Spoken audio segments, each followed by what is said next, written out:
je te dis que la terre est ronde et que tout tourne autour de toi, j'aurais juste une seconde me rapprocher tout près de toi. Je me sens comme emprisonné, de toi je ne peux me libérer. Je n'arrive pas. Chaque vendredi, mais toujours content parce que c'est programme musique là. Ah, on parle de rythme Caraïbe international quand t'es invité à c'est Jim Rama de France. Il chantait souvent avec Alain Capri. Nous passons le programme dans tout de suite. Je me sens comme emprisonné, je n'arrive pas à me libérer. À cet amour, je suis enchaîné. Avec toi, je suis condamné. Près de toi, je suis condamné. Avec toi, je suis condamné. Près de toi, je suis condamné. Avec toi, je suis condamné. Près de toi, je suis condamné. Avec toi, je suis condamné à toujours t'aimer. Nous avons l'honneur, sinon le privilège, d'accueillir pour la première fois le chanteur de zouk, Jim Rama. Jim, bonsoir, c'est un plaisir finalement de t'accueillir sur la Voix de l'Amérique. Bonsoir tout le monde, bonsoir à tous les auditeurs, salut. Et donc je suis très content de faire partie de cette émission. Jim Rama, pour les gens qui ne connaissent pas Jim Rama encore, je vais dire un petit quelque chose et puis toi-même, tu vas m'emboîter le pas. Je sais que tu as commencé ta carrière avec le groupe Cannelle. Le sens étymologique du mot cannelle, c'est une épice qui adoucit. Est-ce que c'est ça qui a fait que tu as démarré ta carrière dans le Zouk Love? Non, en fait, ce qui s'est passé, c'est que j'avais rencontré quelqu'un par hasard qui faisait du Zouk, qui s'appelle Alain Toto.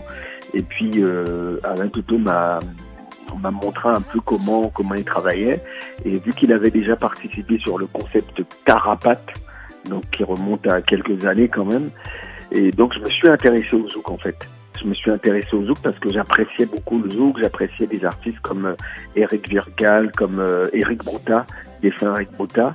Et puis je me suis retrouvé dans Cannelle, mais c'était pas mon groupe en fait, j'étais simple invité.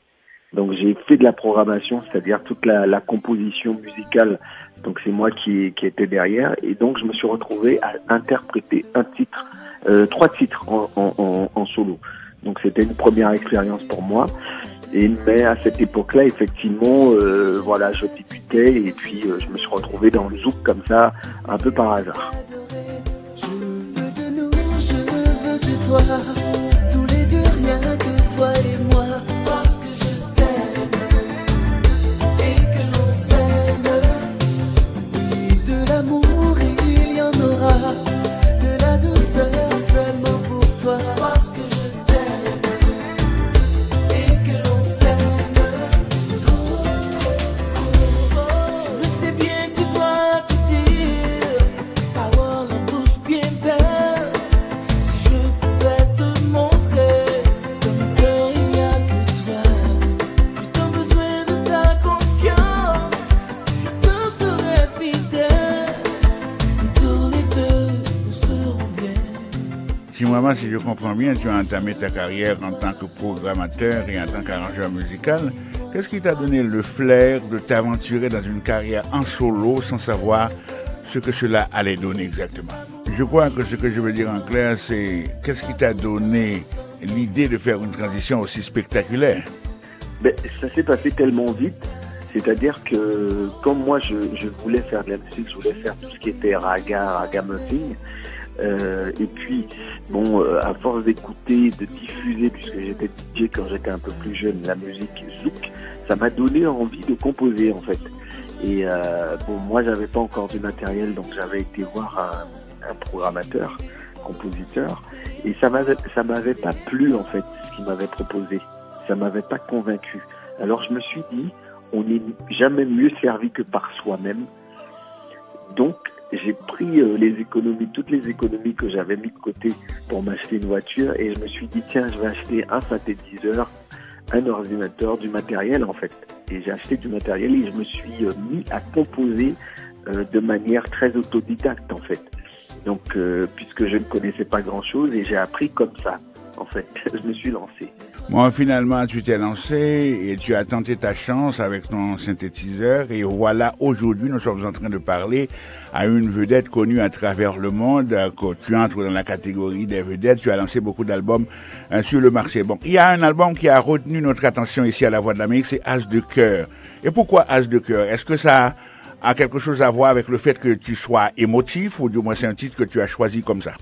Mais en fait, quand tu composes un album, effectivement, tu fais plusieurs titres et tu essaies de trouver un nom qui va avec l'ensemble des titres. Et comme c'était très romantique, et je trouvais que As de cœur allait en fait avec l'ensemble de l'album.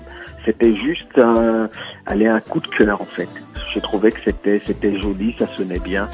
Et voilà, j'ai appelé mon album As de cœur.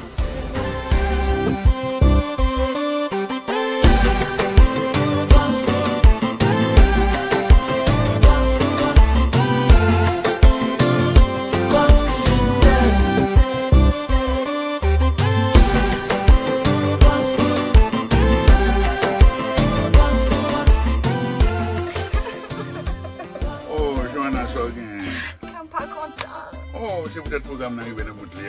Oui, mais tu pensé le programme n'a pas duré plus longtemps. Oh, ouais, c'est inquiétant. Nous allons tourner l'autre semaine avec Jim Rama sur Rythme Caraïbe International, production jeudi à sous compte Arthur Jean-Pierre, et dans Washington, USA. Moi, c'est Sergio Rodriguez. Bon week-end.